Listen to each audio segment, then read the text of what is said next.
Welcome back, everyone. Today we're going to be doing a review of the Pugilist class released by Benjamin Huffman onto the DMs Guild and various other platforms as well. Now, this is my favourite piece of homebrew material ever released. From 2016, when it was originally released, all the way to 2019 in its recent update, this has been one of my favourite homebrew classes to visit and run and play of all time. It's a lot of fun to do. So because of that, I'm going to keep this nice, short, and sweet, to the point, so you can find out what you like about the class and why you should buy it. So without further ado, let's just jump right into it. So, where can you buy it? It's on the DMs Guild. It's an extortionate amount of money for £3.94, or $4 something if you're living in America. It is something that is so cheap for the content that is given to you. It's a lot of fun to play with. It's an amazing amount of content given to you for the price, so I highly recommend it for that alone. It's got the adamantium rating on it. If you're not too sure what that means, of the DMs Guild, they rate from copper to adamantium in terms of how many times the product has been bought, and as well as how popular it is as well. So congratulations to Benjamin for it getting to that rating on the website anyway, so it's even more worth your time because the community loves it. It's something worth checking out. I've got my phone with me, which has the copy of the Pugilist on it as well, so if need be, if I lose my train of thought, I am able to quickly reference something I want to talk about, as well as I do have this amazing amount of space to the left of me, which I can use to show visuals, as well as a nice fireplace, which is very cozy, though it is too hot for a fireplace. I can pretend. And also, is Napa. The class. What are we looking at? You are looking at a strength-based hand-to-hand fighter, very similar to the monk in aspect, though a lot more than just a reskin or a simple clone. Now you're looking at strength and constitution being your main two attributes that you're using. You are punching hard, you are punching often, and you are able to withstand as much punishment as you can likely deal as well. Now in terms of your hit dice, you are looking at d8, very similar to the monk and the rogue as well. You will be having quite a nice amount of hit points. You're not indestructible, but you've got more than a paper mache wizard. Now in terms of proficiencies, you're looking at light armor. In terms of weapons, it's primarily around simple. You're not too focused on using as much weaponry as you are using yourself and utilizing your entire core being as a weapon instead. I will describe some of the things you get later on. Primarily, if we have a look at the table, you are looking at fisticuffs and moxie as your two main things to follow in your class. Now fisticuffs is your version of martial arts, and moxie is your version of key points.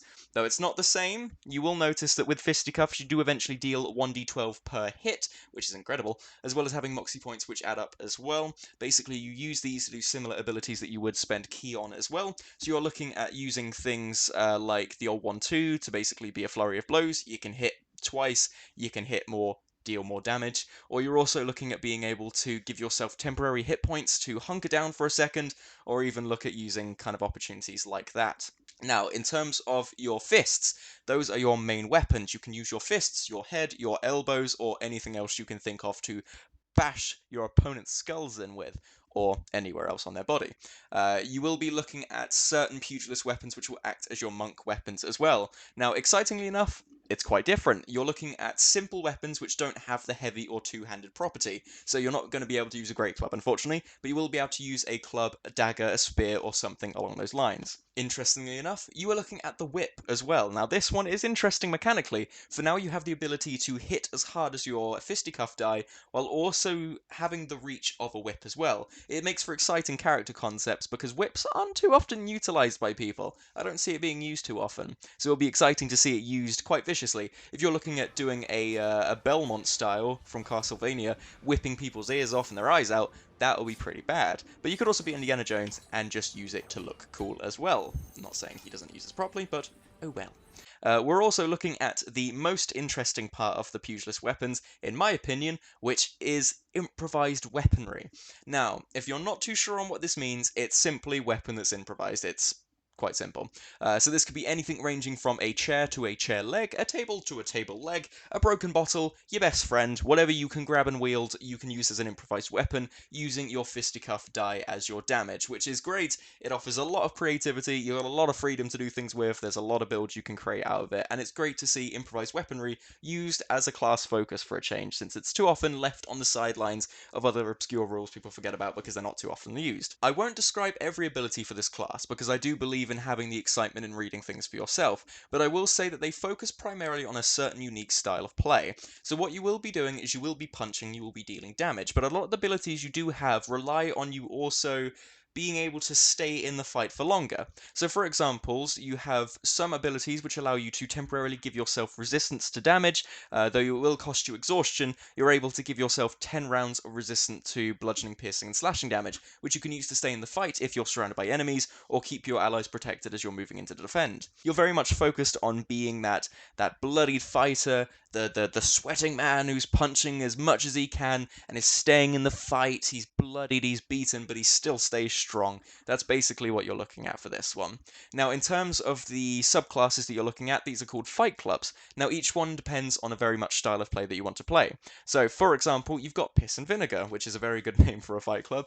That one relies on being a dirty fighter. You're using things like punching below the belt, throwing sand in people's faces. You're very much being a back alley fighter. You have also got the Grappler as well. It's called something different, but the Grappler is basically what it is. You are using your opportunity attacks and your moxie points to grab onto people, stop them from moving, cancelling them out on an opportunity attack to basically halt their movement, and then eventually you have the ability to pin people to the ground, restrain them as well as yourself to give your allies a better chance at taking them down, and basically a lot of fun with it. There are a lot more variations. One of the recent ones released in his 2019 Adamantium kind of reward, where he was talking about how happy he was to reach that level. He did add two things, one of which is some very kind of Xanathar's Guide to Everything style, where it gives you some backstory building things, like why you're a pugilist, maybe a tragedy that's happened, and then he also added one more fight club, which is the Hand of Dread. Now you're looking at a bit of Warlock inspiration. Primarily, you get Eldritch Blast. Now this is everyone's favourite 1d10 cantrip that you use incessively, or everyone calls the Warlock's right hand. So this is the one thing that you will enjoy using, as well as eventually you get to be able to take on a monstrous form, firstly transforming one of your arms, but then eventually your entire body into a form of pure destruction. So that's fun. In the end of the book, they do have a few things for DMs to use as well. Primarily, they have 3 stat blocks which show different variations and different levels of pugilists, ranging from a back alley fighter to a high-class boxer who can cross-counter you and is able to basically deal as much damage as you will likely even attempt to deal. It's got a selection of magic items as well. They do have some very fun thematic ones, including some additional magic items for their 3 weapons they've added to the class. Now, they're not anything too special. You're not looking at anything mind-breaking. It's basically, you've got brass knuckles, you've got like knuckle knives, and then you've got katars, I think that's what they're called, where basically you're looking at doing bludgeoning, piercing, and slashing damage, but you can also use this as a way of alternating which damage you deal, but also they can be used by anyone, and it does 1d4 damage. So anyone can transform their unarmed strikes, which is usually 1 plus constitution, into 1d4. So it basically gives you kind of like a dagger's worth of damage to deal with, but it gives you an option anyway. Now, kind of final thoughts. Obviously, there's still a lot in this class. I haven't mentioned everything. There are a lot more subclasses to go through, and you will have the fun of being able to look through everything yourself. But primarily, this class is a lot of fun. A few good examples I would think of for this class. You've got Alex Armstrong from Full Metal Alchemist Brotherhood. You can do a lot of fun with it. You can be punching things. You can multi-class into some spell casting, so you're able to do some fun flair with it, just like from the anime. I'm also looking at Trevor Belmont as well. Primarily with that whip, you'll be able to do some crazy attacks, maybe even take someone's eye out if you're cruel enough, and then you're also looking at some other characters as well. Now, what many people look at this is you're able to do fancier attacks that don't rely on doing martial arts style things. Now, when you play a monk, you might have a certain school of martial arts, you might even have a specific martial art in mind, which you use as your inspiration.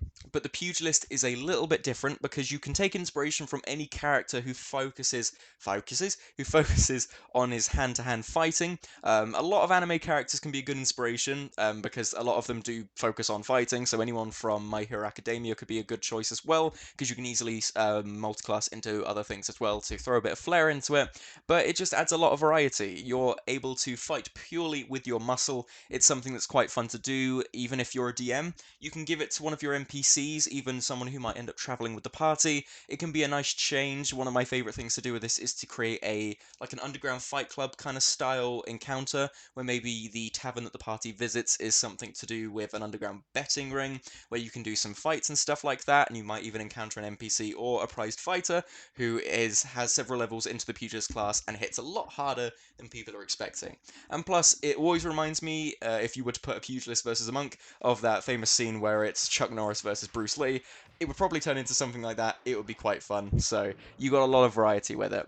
Now, as I said, the price is £3.94 or $4 something roughly for Americans. Now, for that price, the amount you get with it, a very unique class, a lot to work with, it's 100% worth the price. I would always say it's such a good one to go for. Benjamin Huffman has released other products as well. They do have a lot of nice touches to them, ranging from classes to new monsters, new races. He releases a lot of different content. There's a lot you can work with, and since you know the kind of quality you're looking at with the Pugilist, you can trust that kind of quality with his other products as well. It's a lot of fun to go with. Now, I am quite biased with this one purely because I love the class so much, but just purely from an unbiased perspective, it's a great bit of community content. It has a lot of community love to it, and it's purely just good writing. It's good writing, it's good class design, it's a good show of what the community can do if they have a passion, and if they have a certain thing they just want to see in D&D that isn't already out there, or they think they could bring something nice and unique to it. I think I've pretty much said all I want to say. It's a really fun class, it's a lot to work with. Personal favourite of mine, if you are something interested in being a strength-based fighter, if you're anything interested in doing something that's a variation of the monk, I would highly recommend 100%. Have you played this class before? Do you have particular thoughts? Are you a fan of it? Are there some things you have issues with? I'd love to hear in the comments down below.